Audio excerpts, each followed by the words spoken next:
الحمد لله نحمده ونستعينه ونستغفره ونؤمن به ونتوكل عليه ونعوذ بالله من شرور أنفسنا ومن سيئات أعمالنا من يهده الله فلا مضل له ومن يضلله فلا هادي له ونشهد أن لا إله إلا الله ونشهد أن سيدنا ومولانا محمدا عبده ورسوله أعوذ بالله من الشيطان الرجيم بسم الله الرحمن الرحيم إن عدة الشهور عند الله 12 شهرا في كتاب الله وقال رسول الله صلى الله عليه وسلم اللهم بارك لنا في رجب وشعبان وبلغنا إلى رمضان أو كما قال رسول الله صلى الله عليه وسلم رب اشرح لي صدري ويسر لي أمري واحلل عقدة من لساني يفقه قولي سبحانك لا علم لنا إلا ما علمتنا إنك أنت العليم الحكيم صدق الله العظيم وبلغنا رسوله النبي الأمين الكريم ونحن على ذلك لمن الشاهدين والشاكرين والحمد لله رب العالمين. معزز سامعین کرام، پردہ نشین خواتین اسلام، اللہ تبارک و تعالی نے سال کے 12 مہینوں کو اللہ تعالی نے بنایا ہے اور ان 12 مہینوں میں 4 مہینوں کے اندر اللہ تعالی نے حرمت و عزت کو رکھ دیا ہے. منہا اربعۃ حرم، اللہ تعالیٰ فرماتا ہے کہ مہینوں کی گنتی 12 ہے. ان عدۃ الشہور عند اللہ 12 شہرا فی کتاب اللہ یوم خلق السماوات والارض منہا اربعۃ حرم.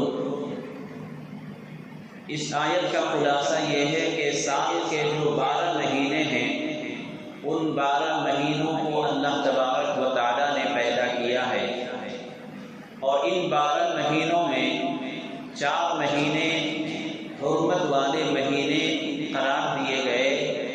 اور یہ آج کل سے نہیں، 1-2 سال سے نہیں، بلکہ جب سے زمین و آسمان کی تخلیق ہوئی ہے، جب سے اللہ تعالیٰ نے زمین و آسمان کو پیدا کیا ہے، اس وقت سے اللہ تعالیٰ نے ان 4 مہینوں کے اندر حرمت و عزت کو رکھ دیا ہے. وہ 4 مہینے کون ہیں؟ پچھلے جمعہ میں نے آپ حضرات کے سامنے رجب کے تعلق سے کچھ موٹی باتیں آپ کے سامنے رکھی تھیں. وہ 4 مہینے ذی قعدہ، ذی الحجہ، محرم، یہ 3 مہینے نمبر وار آتے ہیں، سیریل نمبر سے آتے ہیں. ذی قعدہ، ذی الحجہ، محرم. ایک مہینہ وہ ہے جو الگ سے ہے جس کا نام ہے رجب اور جو ابھی مہینہ چل رہا ہے. ان 4 مہینوں کے اندر اللہ تعالیٰ نے بڑی حرمت رکھی ہے، بڑی عزت رکھی ہے اور بڑی برکت رکھی ہے. اس مہینے کی حرمت کا اندازہ اس بات سے لگائیں کہ زمانے جاہلیت میں باوجود کہ لوگ ان پڑھ ہوتے تھے، ہٹ دھرم ہوتے تھے اور ایک دوسرے سے دشمنی ایسی کرتے تھے کہ پچھلا ریکارڈ ٹوٹ جاتا تھا. لوگ اپنی نسلوں کو، اولاد کو وصیت کرتے تھے کہ دیکھو اس لڑائی کو میں نے شروع کر دیا ہے، اس کو جاری رکھنا، اس کو بند نہ ہونے دینا. ایسی ہٹ دھرمی تھی اور ایسی آپس میں دشمنیاں چلتی تھی. لیکن خدا کی قسم ان 4 مہینوں کی عزت ان کے اندر بھی ایسی تھی کہ ان 4 مہینوں میں وہ لڑائیاں جھگڑے نہیں کرتے تھے اور دیگر گناہ ان 4 مہینوں کے اندر نہیں کیا کرتے تھے. تو اللہ تبارک و تعالیٰ نے ان 4 مہینوں کے اندر ایسی عزت اور برکت رکھی ہے.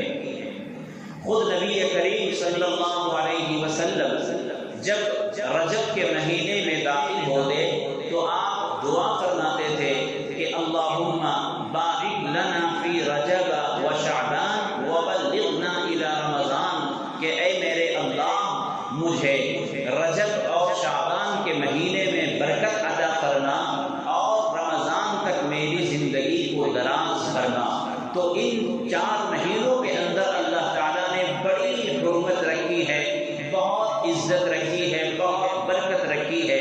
میرے دوستو، رمضان جس کی فضیلت کے بارے میں کچھ کہنے سے آپ کو شاید وقت سے پہلے بات لگے گی کہ ابھی رمضان بہت دور ہے، شعبان اس کے بعد آنے والا ہے، رجب کی آج 13 یا 14 تاریخ ہے۔ ہر عظیم الشان چیز کے اندر دشمنوں کی نظر ہوتی ہے، جو ایمان والوں کے پاس قیمتی چیز ہوتی ہے ان پر دشمنان اسلام کی، شیطان کی نظر ہوتی ہے۔ ایمان والوں کے پاس سب سے قیمتی چیز ایمان ہے۔ آپ دیکھیں گے کہ ہر وقت ایمان والوں کے ایمان کو لوٹنے کی، ایمان کو خریدنے کی، ایمان کو خراب کرنے کی کوششیں کی جاتی ہیں۔ ایمان والے کے ساتھ وہ سازشیں رچی جاتی ہیں کہ وہ کسی طرح اپنے ایمان سے انکار کر بیٹھے، اپنے ایمان سے عاجز ہو بیٹھے۔ صحابہ کرام سے لے کر آج تک اور قیامت تک یہ سلسلہ چلے گا، کیونکہ ایمان بہت قیمتی چیز ہے۔ حضور اکرم صلی اللہ علیہ وسلم نے ارشاد فرمایا تھا کہ ایک زمانہ ایسا آنے والا ہے کہ ایمان پر چلنا، کسی کا مومن بن کر زندگی گزارنا اتنا ہی مشکل ہوگا جتنا کہ اپنی ہتھیلی پر کسی آگ کے انگارے کو لینا مشکل ہے۔ تو ایمان والوں کے ساتھ چیلنجوں کا سامنا قیامت تک چلے گا، لیکن کامیاب وہ شخص ہے جو اپنے ایمان کی حفاظت کرے، کامیاب وہ شخص ہے جو اللہ اور رسول اللہ کے فرمان پر چلے، اسلامی تعلیمات پر عمل کرے۔ رجب یقیناً بہت مقدس مہینہ ہے، اس کی فضیلت پر کوئی شک نہیں ہے، اور آپ کو پتہ ہوگا کہ اللہ تبارک و تعالیٰ نے اپنے نبی، اپنے برگزیدہ نبی جناب نبی کریم صلی اللہ علیہ وسلم کو جو معراج میں بلایا تھا، معراج میں آپ کو دعوت دی تھی اور آپ صلی اللہ علیہ وسلم کو معراج نصیب ہوئی تھی، وہ اسی مہینے میں معراج ہوئی تھی۔ رجب کے مہینے میں چونکہ مقدس مہینہ ہے تو کہیں ہم اللہ تبارک و تعالیٰ کے برگزیدہ نہ بن جائیں، کہیں ہم اس مہینے کا احترام کر کے اور اللہ کے مقرب بندے نہ بن جائیں۔ شیطان نے اس مہینے میں بھی طرح طرح کی باتیں پیدا کر دی تاکہ ہم ان جھمیلوں میں پھنس کر اصل عبادت سے اور اصل بندگی سے رک جائیں۔ چنانچہ نبی کریم صلی اللہ علیہ وسلم اس مہینے میں بہت زیادہ روزے رکھتے تھے۔ میں نے جیسے کہ پچھلے جمعہ میں نے عرض کیا تھا، رمضان کے علاوہ رجب کے اندر بہت زیادہ روزے رکھتے تھے۔ تو روزہ رکھنا یہ بہت عظیم الشان عبادت ہے۔ انسان عبادت کرے، نفلی عبادت ہے، اور نفلی عبادتوں میں اللہ کا بندہ اللہ سے قریب ہوتا ہے، اور کتنا قریب ہوتا ہے۔ میں نے پچھلے جمعہ عرض کیا تھا کہ اللہ تعالیٰ خود فرماتا ہے کہ بعض میرے بندے نفلی عبادتوں کے ذریعے سے مجھ سے اتنے قریب ہو جاتے ہیں کہ میں اس کی آنکھ بن جاتا ہوں جس سے وہ دیکھتا ہے، میں اس کی زبان بن جاتا ہوں جس سے وہ بولتا ہے۔ یعنی ان تشبیہات سے مطلب کیا ہے کہ پھر اس بندے کا دیکھنا اللہ کا دیکھنا بن جاتا ہے، اس بندے کا بولنا، چلنا، پکڑنا سب اللہ کا بن جاتا ہے۔ تو نفلی عبادتوں سے یہ مقام اور مرتبہ حاصل ہوتا ہے۔ صرف فرض عبادتیں کر لینا بھی الحمدللہ کافی ہے۔ اگر اللہ تبارک و تعالی ہماری فرض عبادتوں کو قبول کر لے اور وہ مکمل ہو جائے، کامل ہو جائے، تو تو سبحان اللہ، لیکن ہماری فرض عبادتیں بھی کتنی غفلت سے گزرتی ہیں۔ ہر ایک کو پتہ ہے کہ ہماری فرض نمازیں کتنی غفلت والی ہیں، ہمارے فرض روزے کتنے غفلت والے ہیں۔ ہم مسجد میں ہوتے ہیں، ہمارا دل کہیں اور ہوتا ہے، ہم سجدے میں ہوتے ہیں، سر اللہ کے گھر میں ٹکا رہتا ہے، لیکن دل و دماغ خیالات کہیں اور گردش کرتے رہتے ہیں۔ تو فرض عبادتوں کے علاوہ ہمیں نفلی عبادتوں کا ذخیرہ بھی رکھنا چاہیے۔ فرض عبادتوں کے علاوہ نفلی عبادتوں کا ذخیرہ رکھیں گے تو اللہ تبارک و تعالی کل قیامت کے دن فرضوں کی کمی کو نفلوں کے ذریعے سے پورا کر دیں گے۔ تو اس لیے نفلی روزے رکھنا اللہ تبارک و تعالیٰ کو بہت پسند ہے۔ آپ کو پتہ ہے کہ نبی کریم صلی اللہ علیہ وسلم نے ارشاد فرمایا کہ ہر مہینے کے تمام مہینوں میں، چاہے وہ کوئی بھی مہینہ ہو، ہر مہینے میں اگر کوئی بندہ 3 روزے رکھتا ہے تو اللہ تبارک و تعالیٰ اس کو پوری زندگی روزہ رکھنے کے ثواب سے مالا مال کر دیتا ہے۔ ہر مہینے میں بندہ 3 روزے رکھ لے تو وہ ایسا ہے جس نے پوری زندگی روزہ رکھا ہو۔ اللہ تبارک و تعالیٰ کی اس دین پر ہم نہ مر مٹیں تو اپنا ہی نقصان ہے۔ تو اس رجب کے مہینے میں اللہ کے رسول صلی اللہ علیہ وسلم روزے فرمایا کرتے تھے، لیکن صرف نفل عبادت سمجھ کر رکھیں، اس کے ثواب کو ہم طے نہ کریں، اپنی طرف سے کوئی عبادت اس میں مختص نہ کریں۔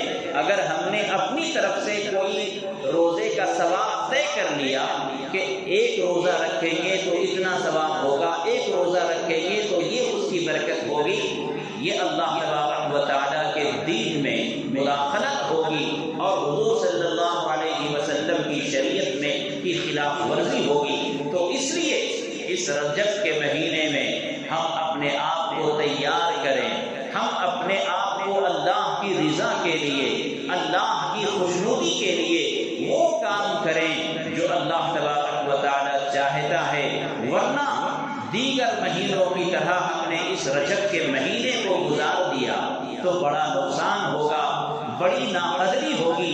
دیگر مہینوں کی طرح سے اس رجب، شعبان اور رمضان کو ہم نے گزار دیا تو یقیناً یہ اپنی ہی بدقسمتی ہوگی، ورنہ زمانے جاہلیت کے لوگ بھی اس مہینے کو بڑے احترام سے گزارتے تھے، اور احترام کا مطلب کیا ہے کہ ہم اللہ کے احکام پر چلیں۔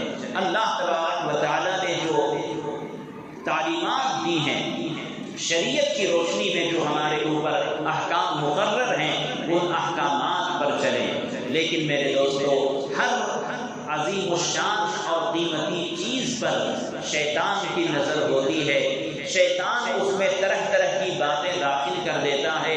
یہ رجب بھی محفوظ نہ رہ سکا، یہ رجب المرجب بھی چند بدعتوں کی وجہ سے، چند خرافات کی وجہ سے یہ رجب کا مہینہ چند مسلمانوں کے درمیان میں بدعتوں کے طریقے سے، بدعت کے طریقے پر گزارنے لگے اور یہ مہینہ یوں ہی گزرنے لگا۔ آپ کو معلوم ہے کہ اس مہینے میں بھی ایک رسم چلی ہے مسلمانوں کے درمیان، وہ کیا ہے؟ 22 رجب کو ہماری پرانے خیال کی مستورات بوڑھیاں وہ روٹیاں پکاتی ہیں، کونڈوں کی رسم جس کو کہتے ہیں، وہ روٹی پکا کر فاتحہ دلاتی ہیں اور کیا کیا وہ اس کی کارروائیاں ہیں وہ وہی جانتے ہیں۔ دیکھیے، بدعت کی یہی پہچان ہے کہ اس کا تعارف قرآن اور حدیث میں نہیں ملے گا۔ ہر اسٹیٹ میں اور ہر شہر میں بدعت کی نئی شکلیں ہوتی ہیں۔ یہ بدعت یہاں کرناٹک میں پائی جاتی ہے، ہمارے یہاں نہیں پائی جاتی، اور ہمارے یہاں جو بدعت پائی جاتی ہے وہ آپ کے یہاں کرناٹک میں نہیں پائی جاتی۔ شریعت کی جو باتیں ہیں وہ پوری دنیا میں ہر جگہ ملیں گی۔ جمعہ کی 2 رکعت آپ کو پوری دنیا میں یہ 2 رکعت ایک جیسی ملے گی، سیم ملے گی، آپ کہیں بھی چلے جائیں۔ لیکن جو نئی پیداوار ہوتی ہیں، نئی ایجادات ہوتی ہیں، لوگوں کی بنائی ہوئی ہوتی ہیں، سنی سنائی باتیں ہوتی ہیں، وہ آپ کو ہر جگہ سیم ٹو سیم نہیں ملے گی، بدلی ہوئی ملے گی، کمی بیشی کے ساتھ ملے گی۔ تو یہ جو کوٹوں کی جو رسم ہے وہ تقریباً ہمارے یہاں نہیں ہے۔ مجھے بتایا گیا کہ یہاں کچھ مستورات رجب کے مہینے میں 22 رجب کو ایک رسم کرتی ہیں، روٹیاں پکاتی ہیں اور وہ امام جعفر صادق رضی اللہ عنہ کے لیے وہ فاتحہ چڑھاتی ہیں، فاتحہ دلاتی ہیں، اور خیال اچھا ہے حضرت امام جعفر صادق رضی اللہ عنہ کے لیے وہ فاتحہ دلاتی ہیں، ایصال ثواب کرتی ہیں، خیال اچھا ہے۔ لیکن میں آپ کے سامنے ایک انکشاف کر رہا ہوں، جو مستورات یہ کام کر رہی ہیں ان کے خیال میں کیا ہے کہ 22 رجب کو امام جعفر صادق پیدا ہوئے، اس لیے ان کی یاد میں ان کی روح کو ٹھنڈک پہنچانے کے لیے یہ فاتحہ دلاتے ہیں۔ لیکن ان کا خیال یہ غلط ہے، ان کو غلط فہمی ہوئی ہے، بلکہ غلط فہمی میں ان کو مبتلا کیا گیا ہے۔ چوروں نے، دشمنان اسلام نے ان کے دل میں ایک غلط پیغام ڈالا ہے، ایک غلط بات ڈالی ہے۔ آپ تاریخ صحابہ پڑھیں گے، طبقات ابن سعد پڑھیں گے، جس میں صحابہ کرام کی حیات کا تفصیلی جائزہ ہے، ان میں حضرت امام جعفر صادق رضی اللہ عنہ کی ولادت 22 رجب نہیں ہے، 17 رجب کو ہے، 17 ربیع الاول کو پیدائش لکھی ہے۔ تو ایک بات کنفرم ہے، حضرت مفتی شعیب اللہ خان صاحب دامت برکاتہ نے اپنی کتاب میں لکھا ہے کہ حضرت امام جعفر صادق رضی اللہ عنہ کی ولادت 22 رجب کو نہیں ہوئی، 17 ربیع الاول کو ہوئی ہے۔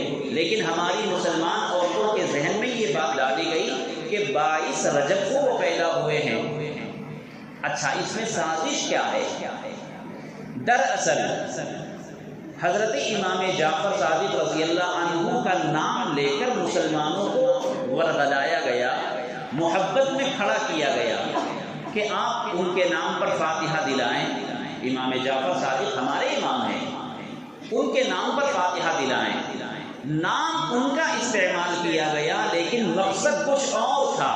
مقصد یہ ہے کہ امام جعفر صادق رضی اللہ عنہ کی محبت میں مسلمان اچھل رہے ہیں، فاتحہ دلا رہے ہیں، سب کچھ کر رہے ہیں، لیکن ان دشمنان اسلام کا فائدہ دوسرے انداز سے ہو رہا ہے۔ وہ یہ ہے کہ 22 رجب کو حضرت امیر معاویہ رضی اللہ عنہ کا انتقال ہوا ہے۔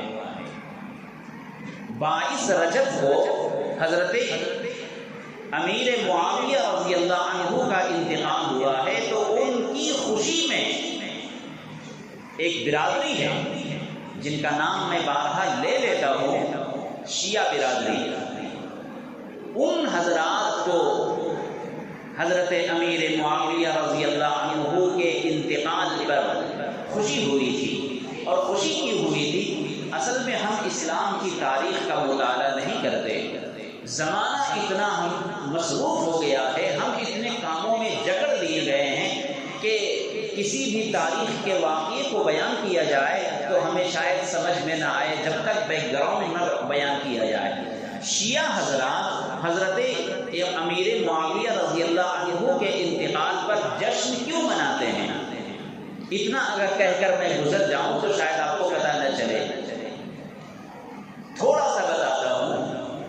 جنگ صفین ایک جنگ ہوئی ہے، ایک طرف حضرت علی رضی اللہ عنہ تھے، دوسری طرف حضرت امیر معاویہ تھے، دونوں صحابی رسول ہیں۔ حضرت عثمان غنی رضی اللہ عنہ کی شہادت کے بعد خلیفہ راشد، خلیفہ رابع، چوتھے خلیفہ حضرت علی رضی اللہ عنہ طے ہوئے۔ تو حضرت علی رضی اللہ عنہ خلیفہ مقرر ہوئے، چوتھے خلیفہ بنے، اور ایک طرف ملک شام کے گورنر تھے حضرت امیر معاویہ۔ تو حضرت امیر معاویہ رضی اللہ عنہ کی طرف سے ڈیمانڈ ہونے لگا، مطالبہ ہونے لگا حضرت علی سے، کیا کہ حضرت عثمان غنی رضی اللہ عنہ جو تھے، حضرت ابو بکر پہلے، حضرت عمر دوسرے، حضرت عثمان تیسرے۔ تو تیسرے خلیفہ حضرت عثمان غنی رضی اللہ عنہ جب شہید کر دیے گئے، بلوائیوں نے شہید کیا، تو ان کے قاتلوں سے بدلہ لیجئے، قصاص لیجئے۔ کس کا ڈیمانڈ کرنے لگے؟ کون؟ حضرت امیر معاویہ رضی اللہ عنہ، حضرت علی سے۔ اور حضرت علی رضی اللہ عنہ کہہ رہے تھے، فرما رہے تھے کہ ہم ان سے قصاص لیں گے، ہم ان سے بدلہ لیں گے، لیکن حالات ذرا نارمل ہو جائیں۔ ہر ملک میں یہی پالیسی ہوتی ہے کہ کسی شورش کو، کسی اختلاف کو دبانا ہے تو حالات کا ہم جائزہ لیں گے، اس کے بعد ہم کارروائی کریں گے۔ تو حضرت علی رضی اللہ عنہ فرما رہے تھے کہ ٹھیک ہے، آپ کا مطالبہ صحیح ہے، لیکن حالات ذرا نارمل ہو جائیں، میں تمام قاتلوں کے نام آپ کے سامنے رکھوں گا، تمام قاتلوں کو آپ کے سامنے سزا دوں گا۔ حضرت علی رضی اللہ عنہ فرما رہے تھے۔ تو حضرت علی رضی اللہ عنہ ایک طرف، دوسری طرف حضرت امیر معاویہ۔ تو حضرت علی رضی اللہ عنہ کے اگر دیکھا جائے تو مخالف کون ہیں؟ حضرت امیر معاویہ۔ تو یہ شیعہ حضرات حضرت علی رضی اللہ عنہ کو سب کچھ مانتے ہیں۔ شیعہ جتنا حضرت علی رضی اللہ عنہ کو، حضرت حسین رضی اللہ عنہ کو مانتے ہیں اور ان کے نام کی تعزیہ نکالتے ہیں، ان کے نام پر ماتم کرتے ہیں، بلکہ ان کو خدا کا درجہ دے دیتے ہیں، اتنا غلو کوئی اور مذہب والے نہیں کرتے۔ تو چونکہ شیعہ حضرت علی رضی اللہ عنہ کو نبی مانتے ہیں، نعوذ باللہ، جن کی اذانوں میں حضرت علی کا ذکر ہے، وہ شیعہ جو قرآن کو نہیں مانتا، جو ہماری نماز کو نہیں مانتا، جو ہماری اذان کو نہیں مانتا، وہ شیعہ حضرت علی رضی اللہ عنہ کی طرفداری کر کے حضرت امیر معاویہ سے دشمنی رکھتے ہیں، عداوت رکھتے ہیں، گالیاں دیتے ہیں۔ حضرت علی رضی اللہ عنہ سے جن جن کی جنگ ہوئی ہے، ان تمام کو یہ کافر کہتے ہیں، مرتد کہتے ہیں۔ حضرت عائشہ رضی اللہ عنہا کو بھی گالیاں دیتے ہیں۔ قصہ بہت طویل ہے، میں عرض یہ کرنا چاہ رہا ہوں کہ اس رجب کے اندر 22 تاریخ کو جو ہماری مستورات گھروں میں فاتحہ دلاتی ہیں حضرت جعفر صادق رضی اللہ عنہ کے نام پر، وہ 22 رجب کو پیدا نہیں ہوئے بلکہ 17 ربیع الاول کو پیدا ہوئے۔ البتہ 22 رجب کو حضرت امیر معاویہ شہید ہوئے تھے، وفات ہوئی تھی، تو ان کے جشن میں ان حضرات نے کھانے پینے کا ماحول کیا تھا، دعوتیں کی تھی، خوشیاں منائی تھی۔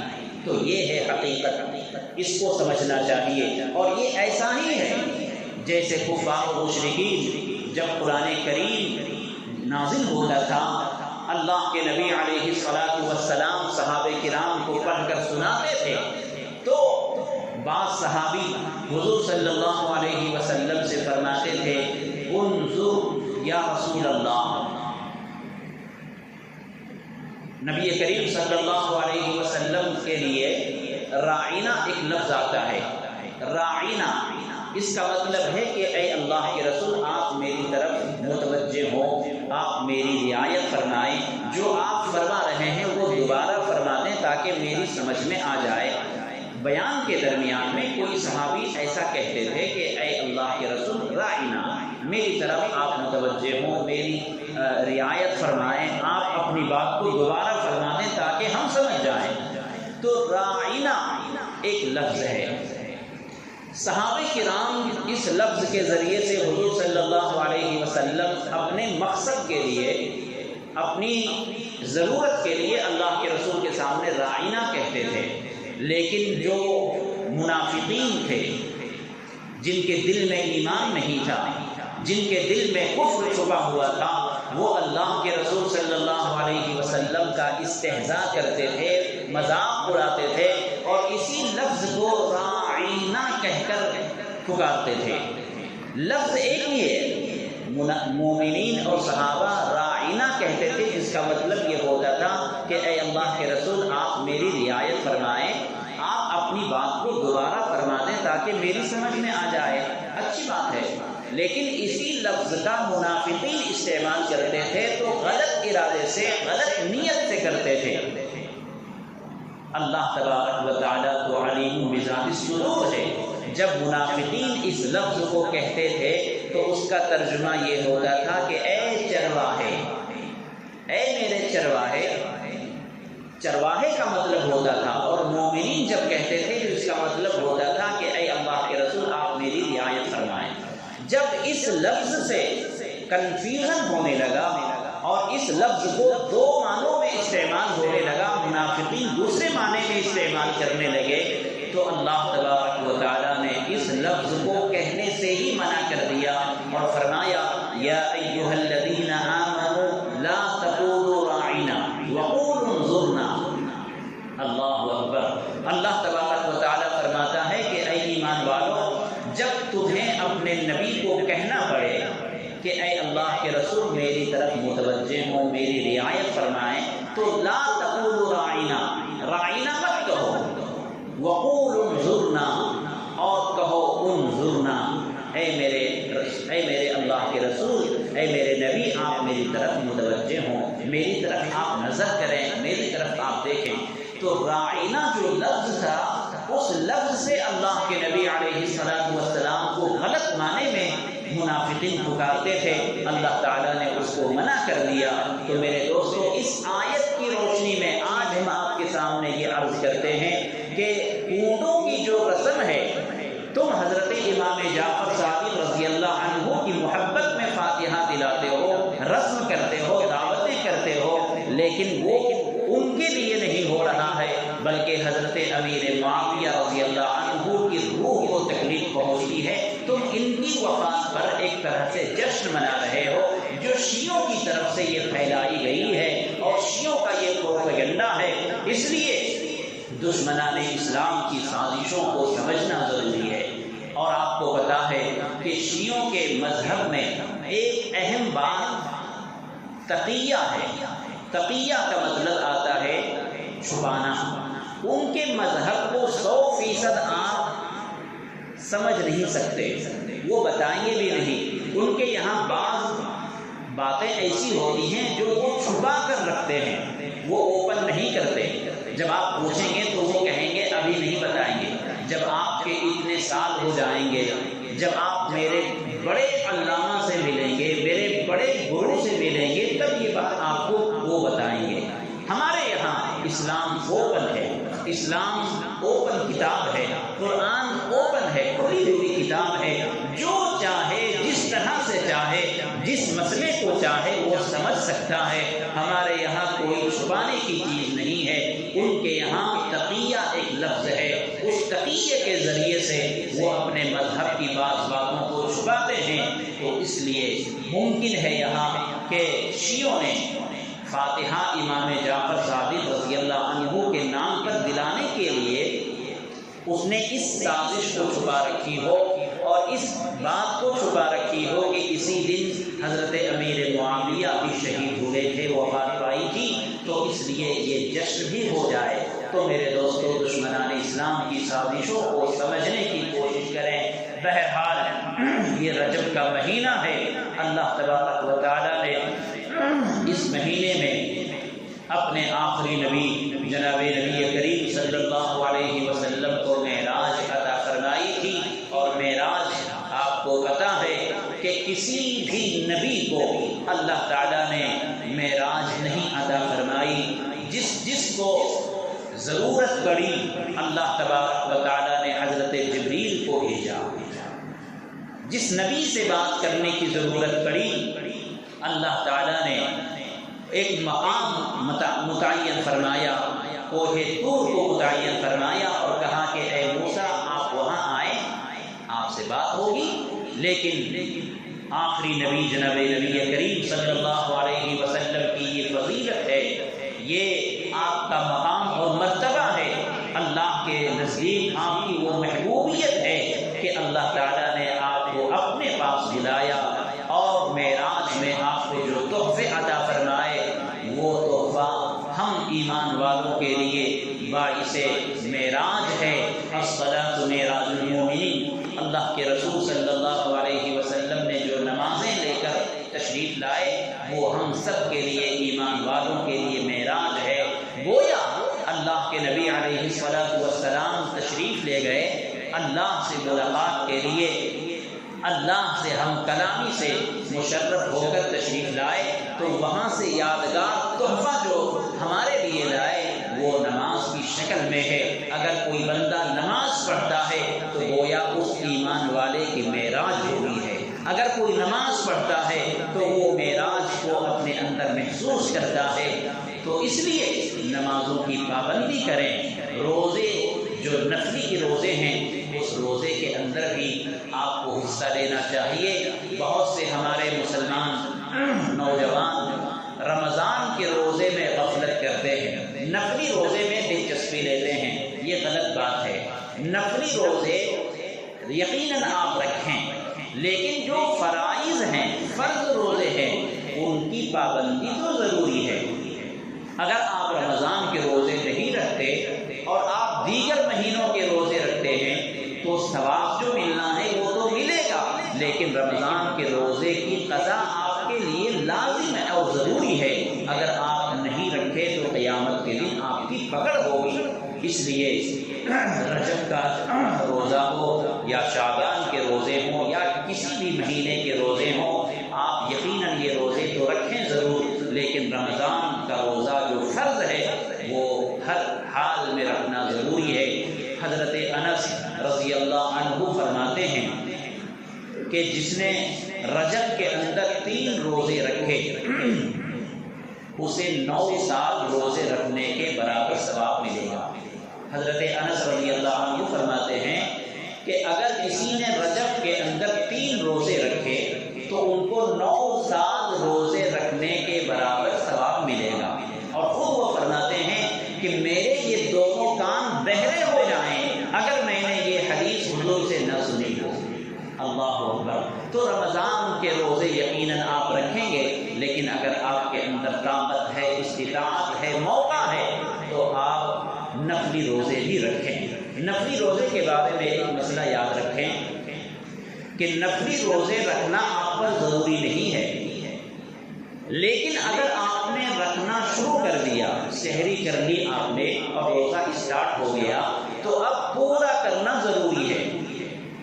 اگر آپ نے پورا نہیں کیا، توڑ دیا، تو پھر آپ کے اوپر اس روزے کی قضا کرنی ضروری ہوگی۔ پہلے آپ کے لیے لازم نہیں تھا روزہ رکھنا، لیکن اگر آپ نے شروع کر دیا ہے تو پھر پورا کرو، توڑ دیے تو پھر اس کی قضا لازم ہو جائے گی۔ تو اس لیے میرے دوستو، رجب کے مہینے کی جو فضیلت ہے اس کا احترام کریں اور رمضان کی تیاری ابھی سے شروع کر دیں۔ پچھلے رمضان میں جو تلخ یادیں ہوئی، جن تلخ یادوں کو ہم کبھی بھول نہیں سکتے، لاک ڈاؤن میں وہ رمضان گزرا، نہ صحیح طریقے سے ہم تراویح پڑھ سکے، نہ نمازیں ہمیں مل سکی، نہ جمعہ ہمیں مل سکا۔ اللہ کرے کہ یہ رمضان ہمارا بہت بہتر انداز سے گزرے۔ اللہ تعالیٰ پوری دنیا میں اس وبا سے نجات عطا فرمائے، اور جو کمیاں پچھلے رمضانوں میں ہوئی ہیں اللہ تعالیٰ ان کمیوں کو دور فرما کر آئندہ اس آنے والے رمضان میں مکمل رحمتوں اور برکتوں کے ساتھ اس رمضان کو ہماری زندگی میں داخل فرمائے۔ وآخر دعوانا ان الحمد للہ رب العالمین۔